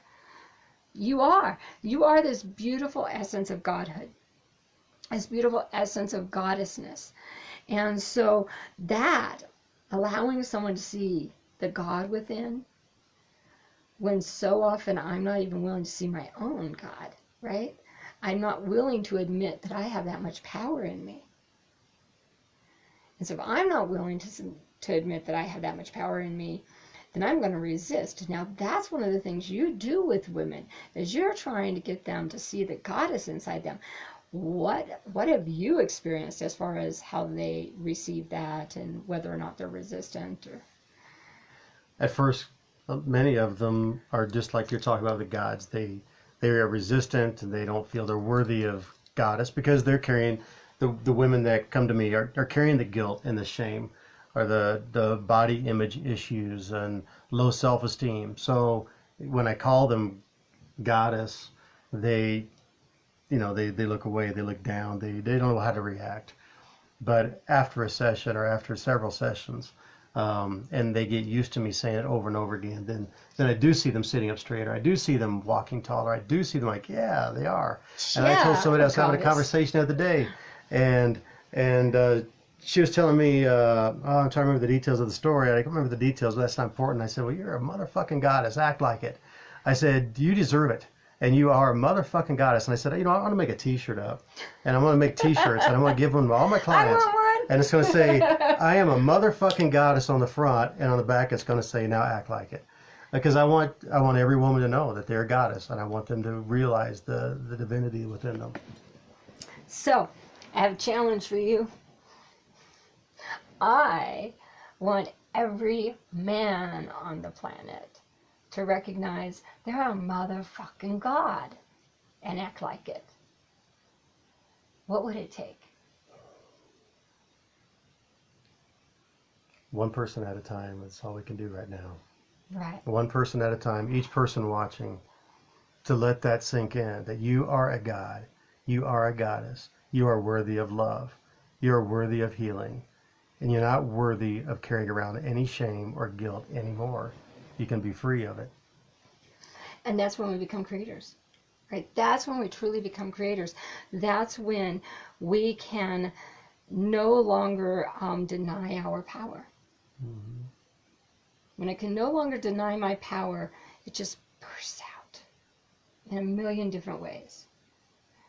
And those are the that's what also allows us to feel safe in any kind of relationship. You know, for those of you that have been following along with the Sporadica Nights, you know my term relationship, right? And that is a relationship in which we are free to be 100% authentic without any definition or destination. That we're just having a now moment experience and loving and being authentic with each other. Well, I can only do that if I'm willing to be spiritually intimate with someone, mm-hmm. to really see their authenticity, to see the divinity that they are. You know, I love the term namaste. Right? Mm-hmm. The divine in me sees the divine in you. Mm-hmm. But we have to be in that place of namaste to become one. And ultimately, that's where we're going, right? Ultimately, we're going to this union. And that's what Tantra is, right? The weaving together. But we can't get there if any part, physical, mental, emotional, social, or spiritual, is denied. So now I want to go to sex. Stop. Count how many spiritually intimate people do you have in your life. So before we go on to sex, which we're going to finish out on sex, how many spiritually intimate people? If you see us moving around, it's because we need leg room here. The disadvantage of talking to you in bed is the leg room issue. How many people are you spiritually intimate with? Are you even spiritually intimate with yourself? Are you willing to acknowledge the divine aspect that is you? Right, Jerry, we are God on earth. We just have not fully realized it yet. Amen. I sure haven't fully realized it. Even as much as I play. I am word, Jerry, I love that. I'm going to explain that a little briefly for those of you that don't know, but comes from a philosophy, a belief that our words are powerful and creative. And so I am, the Word was, and then the Word was God, and, everything originated from Word. So as creator, we create with Word, which is really huge in our relationships. I mean, that's most of our intimacy builds through the words we share with each other, right? If I'm saying ugly, nasty things to you, we're not going to be terribly intimate.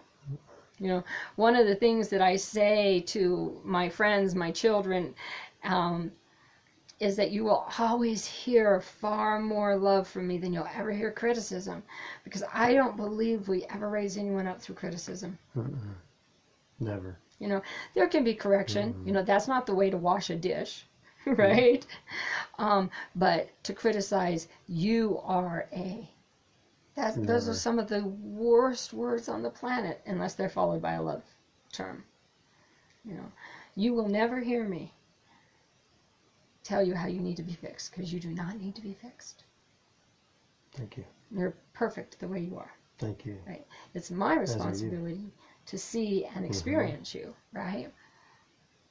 We all have shadows. Yeah. Oh, we all have shadows. We all have shadows. I like other people's shadows as much as I like my own, though. So clients often laugh. They'll come in and they'll tell me they're going through this horrible thing, and I'll say, "Oh, that's so exciting! How cool!" And they're like, "Oh, I knew you were going to say that," right? But I think our shadows are amazing. Yeah. So let's talk about sexual. We're ending intimacy on sexual because, to me, sex is the least intimate act we have, unless we've done all those other things first. That's why it's last. Right? I can absolutely go to the bar, guaranteed, any night. If I wanted someone in my bed, I could bring someone home to go in my bed. And we'd have sex, and he or she would be gone tomorrow,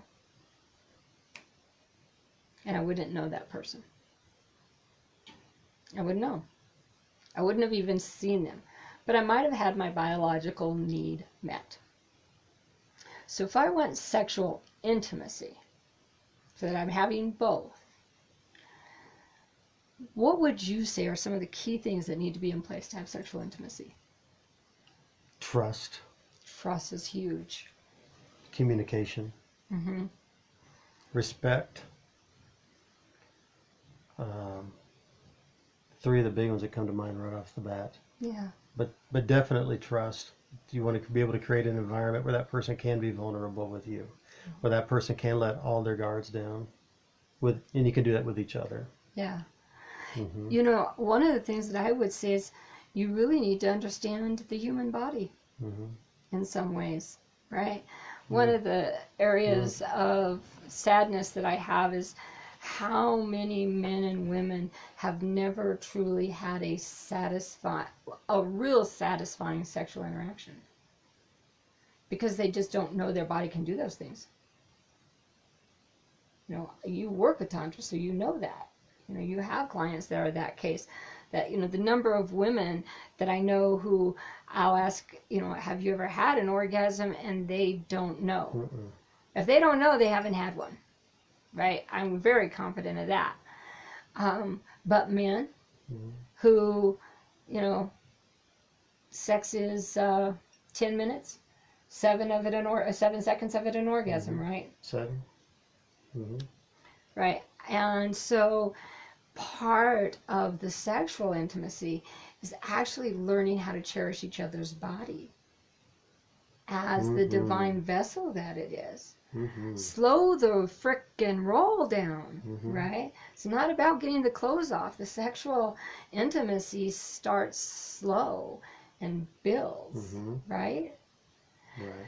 If you were to give a piece of advice to men about how, something they could do that would just make that much of a shift in their sexual intimacy with their partners, what would be something you would say? The first thing I would say is what you just said: slow down. When you think you're going slow, go slower. You cannot go too slow in intimate sex. So slow the hell down. Just slow down. Enjoy each moment. Don't focus on the outcome. Make it a goalless event. Enjoy the journey. Don't get wrapped up in your head about your performance. You know, can I get it up? Can I keep it up? Am I going to ejaculate too soon? Am I going to take too long? Is she going to get dry? Is she going to get sore? Is she going to get bored?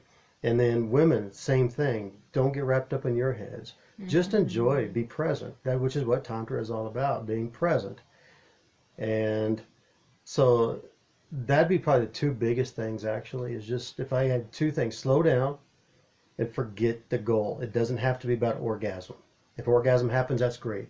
But like CeeJay said, the average male orgasm is 7 seconds. The average female orgasm is 23 seconds, and it's over. And that's it. Yeah. It's done. But you can have this tantric experience or this intimate experience that lasts for hours. It doesn't have to be about getting off. Yeah, yeah, absolutely. I think if I was going to give a piece of advice to women around sexuality, it would be twofold. Communicate your desire. Communicate. Oh, yeah. You know, the number of times when I hear male clients say, I just don't know if she's even interested in what I'm doing to her because I'm doing this and I'm doing that, and she's silent. Or she's, you know, she's not engaged. I don't know. Does she like it or not? I don't know. So vocalize. Use that throat chakra. That's right. Use that throat chakra. Communicate. If you don't like something, say that too, because we create then these resistance. And correct me if I'm wrong, but if I have a resistance, even if I'm not saying it, you can feel it, right? Because there's this distance. So even communicating that will increase sexual intimacy, because I don't have to keep having someone bite my neck if I don't like having my neck bit, right? But if I don't say anything, then every freaking time we go to bed, my neck's going to be big, there's going to be a hickey, and the next day I'm going to be frustrated because I have a hickey and I hate hickeys, and now my desire for sex declines and declines and declines. All I had to do is say once, I don't want it. Right.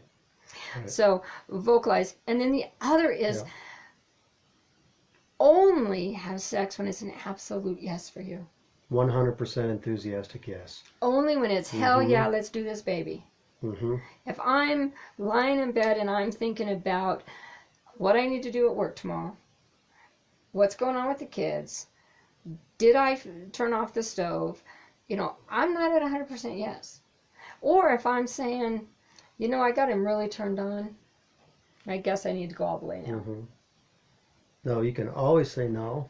Yeah. You can always change your boundaries. You can always enact boundaries that you didn't have 10 minutes ago. You can always stop it. If it's not a 100 enthusiastic yes, then it's a no, period. Yeah. It doesn't have, just because you're making out, you don't owe it to him to go all the way. Same thing for the guys, too. It can change at any point. Yeah. And the other thing I would probably say for men, and I think this audience is already a bunch of enlightened men already. This is the wrong audience to give probably advice to. Is, as everybody out here knows, is check your ego at the door.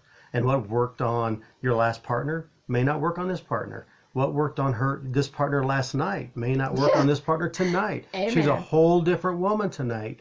And you don't want to be a one-man band. You know, it's not a dog and pony show. So check the ego at the door. Check in with her about what her boundaries are, what her requests are, and what she would like tonight. She might want it slow and sensual. She might like it hard and rough tonight. You need to check in with her and communicate. But check your ego at the door. And if she says, a little bit softer, please, or a little bit to the left, please, or a little bit lighter, or you know what, I really don't want you to go down on me tonight, then all we say is, thank you. That's it. That's all we do. Because it's not a criticism of you. Not at all. It's an expression of a desire.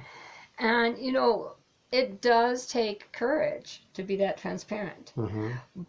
That's why I say we can't have that level of sexual intimacy until we've already tested trust in those other arenas. Mm-hmm. Right? Because I already know I can cry and you're not going to laugh at me. Right. Because here's the thing. If you turn me on so intensely and I have an incredible orgasm, if I have had built up energy during that day, I could get angry, I could go into hysterical laughter, I could be crying, or I could just totally pass out on you. Right? From orgasm to sleep. Like all that, the above. right? Mm-hmm. Right? And so if I don't know that you're holding a safe frame for me, now here's the thing. Don't take your last partner into the bedroom with you. Male or female, do not take your last partner into the bedroom with you. Just because the last partner couldn't hold the frame doesn't mean the current partner can't. Right? And so that we do a lot. You know, I often will say, you know, I'll hear people say, men do blah, blah, blah, blah. And I'll say, no. My experience is men love me. Men cherish me. So if you're not being cherished, a man who goes by a name did something that didn't feel cherishing to you. And so we have to take off that generic labeling. You know, all men need to have sex every night. No, not all men do. Right. Right. Most men don't have sex every night, right? And women don't have to lay in bed and suffer. You know, one of the things, I had an incredibly sad experience this week in which I had to speak to a young lady who's living with a guy. They're separated, and she had an experience, and she said it wasn't consensual, but we lived together. If it's not consensual, it's not consensual. It doesn't matter what your living experience is. It doesn't matter. I was taught, don't tease a guy. Don't tease a guy. So until I was in my 40s, I was terrified of being the tease and being called a tease. And then I started dating this guy, and he says, I sure wish you'd tease me. And I was like, I can't tease you because you'll get aroused, and I'm not going to go there with you. He's like, yeah, it's kind of a good thing if I get aroused. It's actually kind of a good thing if you keep me aroused. Yeah. Right? The longer you keep me aroused, actually, the better the engagement for us. Tease me, it's okay. please. It's okay. And so he had to actually nurse me into being a tease. Because I was terrified that if I got him aroused, I had to satisfy him. But what he helped me learn, and it was so beautiful, because he was really part of my sexual healing and awakening, is that arousal is the most powerful creative source we have. And so if we would be teasing each other, and we would go places, we'd go dancing or whatever, and we would dance rather sensually, and he'd get very aroused, and then he'd drop me at home and he'd go home. But he was a writer, and he would just have the most amazing writing after that. He would just flow. Because from that energy. creativity is connected to sexuality. Right. And that's where that sporadic energy comes, right? If my spiritual aspect, that which inspires me, so of course I don't mean religious, but that part that inspires me is tied. So, you know, I like to tell people, we have this belief that our chakra system is a straight line. It's not a straight line of energy. If it was, that would be kind of weird, because nothing else on the planet has a start and end energy. It's cyclical. And so if you take, you know, red, orange, yellow, green, blue, purple.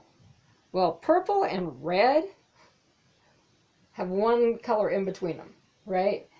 And so they're cyclical, and we need the whole thing. And if we don't have the whole thing, then, you know, then we're actually have a disintegrated approach to our intimacy, which then means we have disintegrated relationships with ourselves, with others, with the divine. And, you know, for me, the joy that I've had, and I really, for those of you that know this experience, I celebrate it with you. I have actually had the joy now of love relationship, partner relationship, sensual relationship, wherein it has become transcendental and alchemical. Meaning it's changed everything in my life to be able to meditate while being sexually active, to be able to receive spiritual input, you know, and dialogue while I was sexually active, because it just increased, it expanded everything. I mean, I've actually leave my body, you know, and so we can get there if we create that integrated intimacy. It really does become an alchemical experience. Mm-hmm. Yeah. Have you had that opportunity to watch that healing in your clients' lives? Mm-hmm. Every time. Yeah. Just about every time. Yeah. Mm-hmm. All right, my beloveds, I'm going to check in and see if we have any more comments. I didn't see any come in, but that doesn't mean, so let me just do this a minute here. All right. So I am going to take a minute just in case more comments come in. Let me say you can find me on Facebook anytime you want to reach out, but you can also find me at CeeJayAdams.com. CeeJay Adams.com. How can they find you? If they have questions, if they want more information. You can find me on Facebook. I have a Facebook page, Sacred Healing Arts by Vernon. It is in its infancy, so it's getting up there, but it's Sacred Healing Arts by Vernon. I also have a web page, and it's being revamped right now, but it's Healing Arts by Vernon. I shortened it a little bit, so Healing Arts by Vernon. It'll be back up and running soon, and there I list everything I do and what my rates are, etc.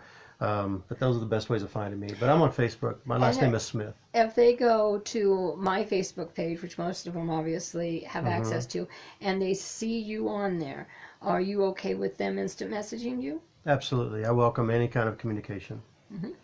And if you do want to connect with Vernon more directly, then even that, you can reach out to me, and I'll be happy to facilitate that as well. All right. So we're going to do some more love gazing. I'm just going to do a quick wrap up here. Intimacy is intimacy. And I have to start with myself. The level of intimacy I have with myself automatically determines the level of intimacy I can have with others and I can have with the divine. Physical, mental, emotional, social, spiritual, and sexual intimacy all have to be interwoven. The more I pull into any given relationship, the more bonded I will be in that relationship. Trust has to be in place. Over the course of the next few weeks, we're going to talk about the SHARE acronym: safe, honoring, authentic, reciprocal, and experiential. We're going to talk about what does it mean to create those things, those types of intimacy protections. I hope that this has been rewarding for you. It has been incredibly rewarding for me. Thank you. Thank you. Investing so much time. Thank you. I appreciate that. And for all the wonderful hugs and all the great energy. And so we're going to just eye gaze for a few minutes, come back in, feel each other's love for just a minute.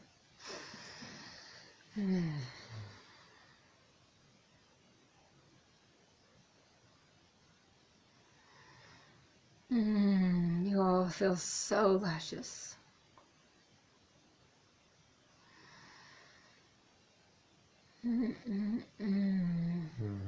Katerina, thank you, darling. Much love to you. All right, get out there.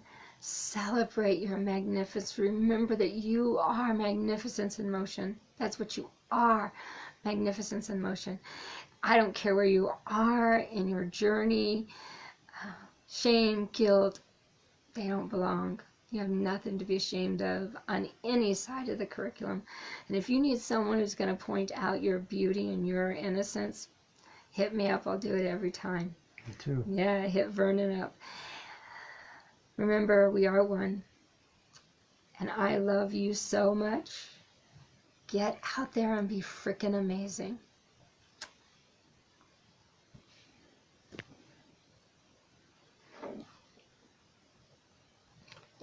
Apparently we're not finished, guys. Let's